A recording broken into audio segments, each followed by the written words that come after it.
what is your history with ECW and attending the shows? So basically, I went to WWF as a kid, watching WCW. It's 93, and I'm watching Sports Channel Philadelphia. And I'm seeing these two white guys that are rappers, and they're cutting a promo on Terry Funk's ranch. And I'm like, what the fuck is this? So I watch it for a few weeks. Then my dad says, hey, we're going to go to this wrestling show that's local in South Philly.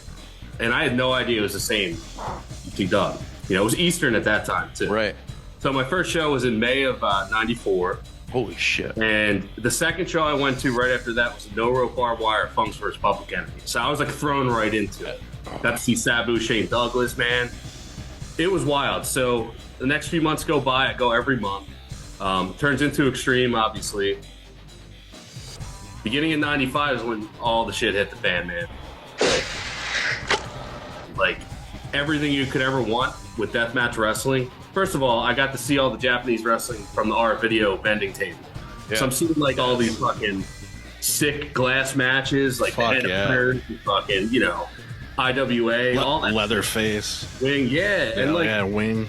I started buying those tapes, but then Ian and Axel Rotten, they had that feud that went on the first half.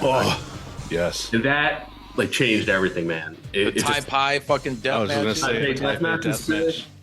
And basically, like that was only 4 or 5 months worth of matches, but that amped up everything, and the whole world was trying to emulate that at that point. That's where I jumped to WCW. But yeah, ECW basically. I mean, I have an ECW tattoo that I got when they went out, which I'll try to get it on camera.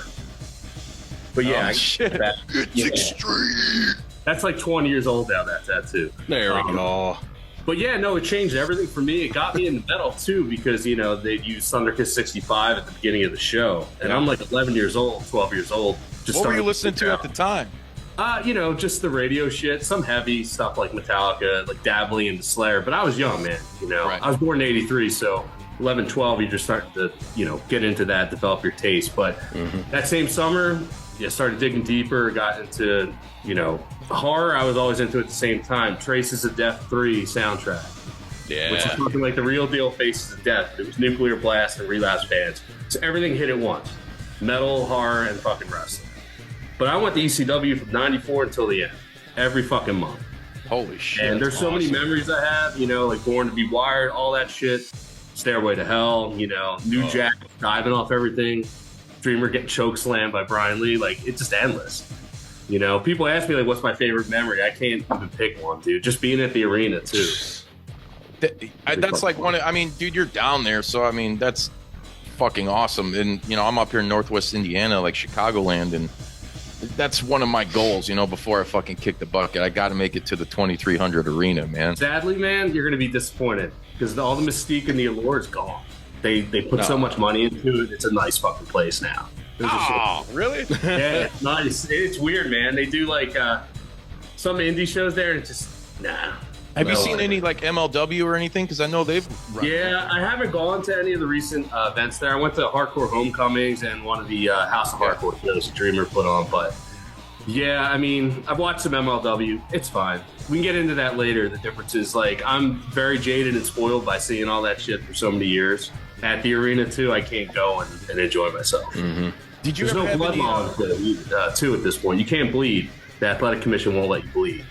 Really? So, big fucking they won't. That's why Jersey is everything, which I was going to talk about CZW later, but that's why everything shifted to Jersey at that point, because Philly had Athletic Commission laws, and then it went from Jersey to Delaware, and now it's back in Jersey. So it's a fucked up round robin situation. What was your thoughts on I mean, dude, you were there till the end, you know, going to these shows. And I remember they came up here once, the fucking Gary, Indiana. What a hell of a place to go for ECW. It seems almost fitting. What were your thoughts, though, like when it closed and all that shit? So I had the Club ECW tickets, which honestly I had a feeling that it was changing because they got the TNN deal. Yeah. And then they were only in Philly like once every 4 months, but they were shifting toward more high flying and lucha stuff, less violent shit. But that vibe there the last couple shows was like, this isn't going to last. There was a buzz spreading about CZW, like that's the new ECW, fuck this now. You know, I was still loyal to it. It was fun. It was great matches. And like some of the later ECW fucking feuds are great, but I think everybody kind of knew the writing was on the wall. Just because the internet was blowing up Paul Heyman and like everybody in the arena knew the kayfabe sheets and stuff. Like that was all fucking since like '96 on. Everybody in the arena knew everything, so it spoiled it in some ways too. They were like the first like ECW fans were kind of like the start of the whole smart marketing. Yeah. That's why I loved when Pillman came in and you see the guy with the signs like "Don't work us, Pillman, please don't." That was wild too with Pillman, yeah, because nobody knew what the fuck he was doing. And he worked. That shit's crazy. We still don't know the history behind that. What's true and what's not, I think he worked everybody. He worked fucking McMahon. He worked fucking Bischoff. Oh. Yeah. Worked Heyman. But yeah, man, worked himself. Everybody kind of knew, I think, that it was the end, and they never came back for like the last pay-per-view, and there was no TV show that was syndicated. It just kind of like slowly died, and then fucking Paul Heyman overall was just like, nope. Paul, he's dead. Paul Heyman's overall, we're done, Yeah. Disappointing, man. Very disappointing. But at that point, to be honest, I was going to CZW every month at the same time. There you go. So it already took the void that I had where it's like it's not violent enough, not extreme enough, and I was already deep into that. Plus, a lot of the guys already went there XPW at that point. Yeah, yeah. If you like that video, be sure to subscribe and check out more killer content from your homies at Juice Pro Wrestling.